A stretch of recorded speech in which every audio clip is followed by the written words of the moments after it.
Capítulo 21. A liquidação da oposição operária na URSS.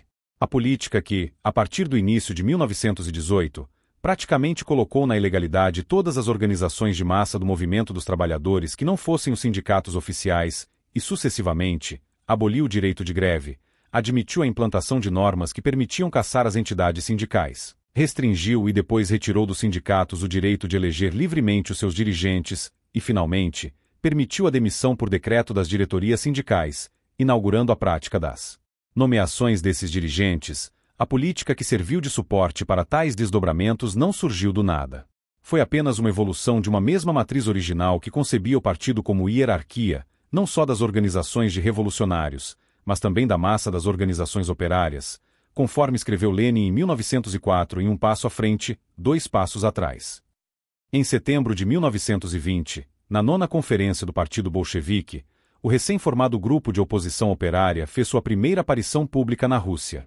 Esse grupo, meses mais tarde, viria a constituir-se na mais numerosa corrente que, dentro do partido, se opunha aos encaminhamentos políticos da direção bolchevique, 124 delegados contra os 154 favoráveis ao Comitê Central.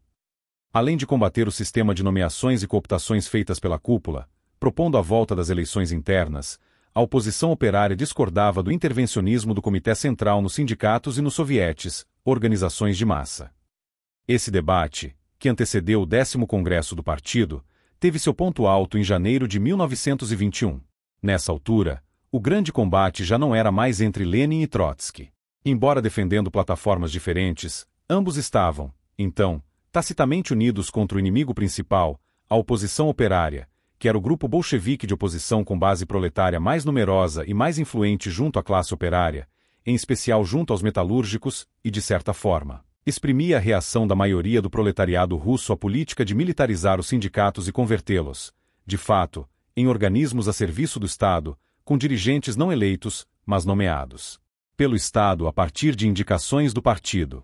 Lenin pressentiu o perigo e articulou medidas para cortar o mal pela raiz, esmagar, enquanto era tempo, o agrupamento dissidente, proibir sua existência e dissociar-se da antipática posição de Trotsky favorável à estatização dos sindicatos.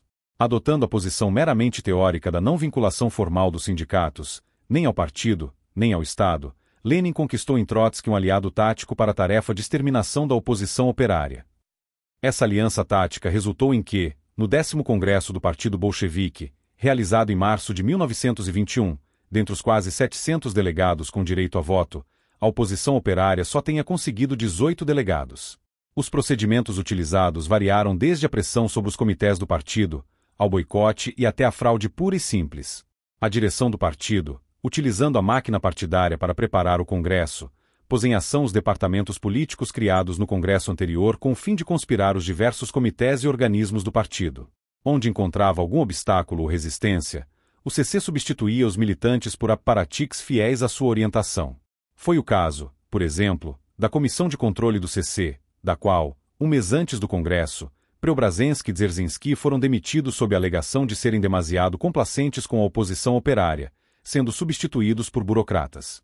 Em janeiro de 1921, Lenin, num artigo publicado pelo Pravda, dizia: "Temos que combater a confusão ideológica dos elementos nocivos da oposição, que chegam ao ponto de repudiar toda a militarização da economia, de repudiar não só os métodos de nomeação, que têm sido os métodos predominantes até agora, mas inclusive todas as nomeações. Em última instância, isso significa repudiar o papel dirigente do partido em relação às massas sem partido.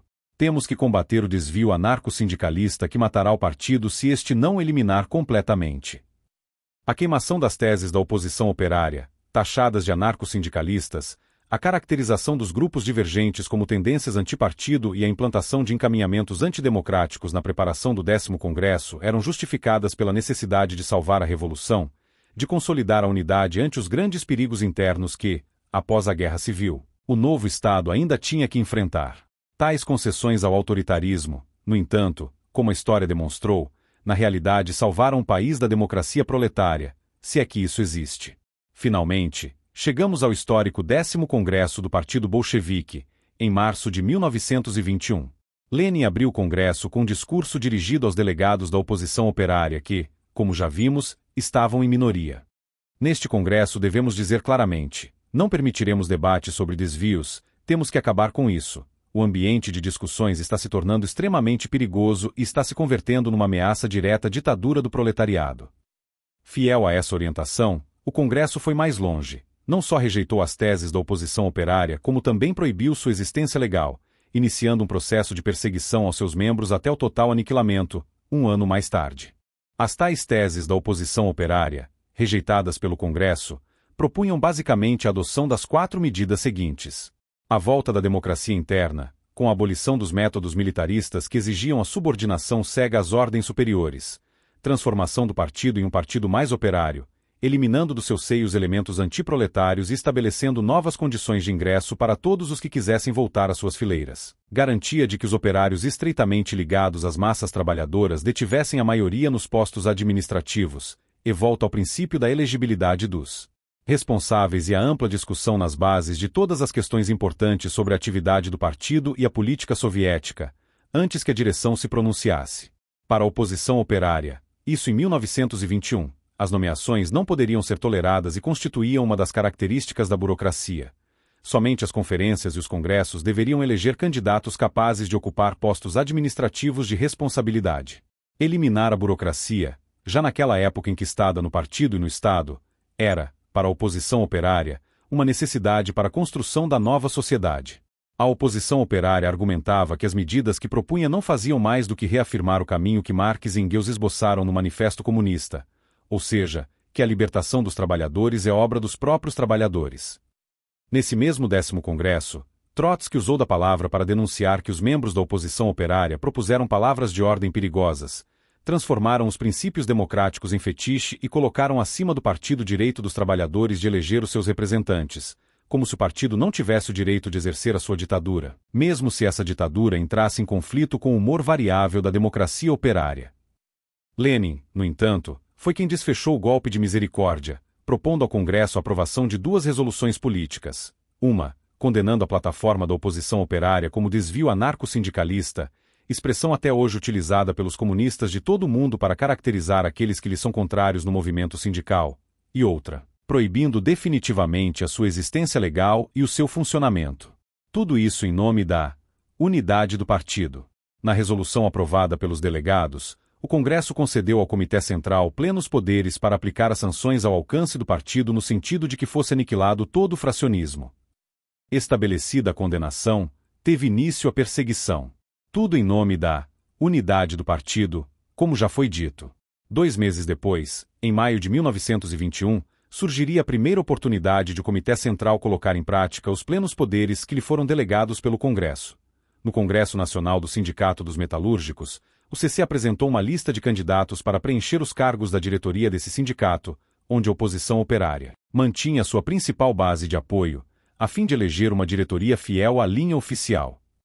Essa chapa, no entanto, foi derrotada pelos delegados, por 120 a 40 votos, fazendo com que a direção do partido, ignorando solenemente a decisão do Congresso, simplesmente nomeasse os seus próprios candidatos.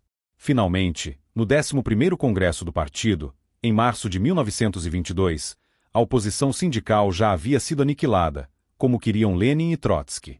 Só para não esquecer, neste 11º Congresso Stalin foi nomeado secretário-geral do PCUS e, nesse mês e ano, foi fundado o Partido Comunista Brasileiro. O caso do Partido Bolchevique, que constitui uma experiência localizada e condicionada por fatores peculiares da situação na Rússia do início do século, acabou por tornar-se modelo universal de organização revolucionária, reproduzindo, assim, tanto as limitações impostas pelas condições concretas do meio social onde se desenvolveu, quanto a concepção que orientou a sua construção e atuação nesse meio, impondo um padrão único e passando a ser um carimbo para reproduzir, em série, os partidos comunistas do mundo inteiro, autenticados pelo cartório do Cominter.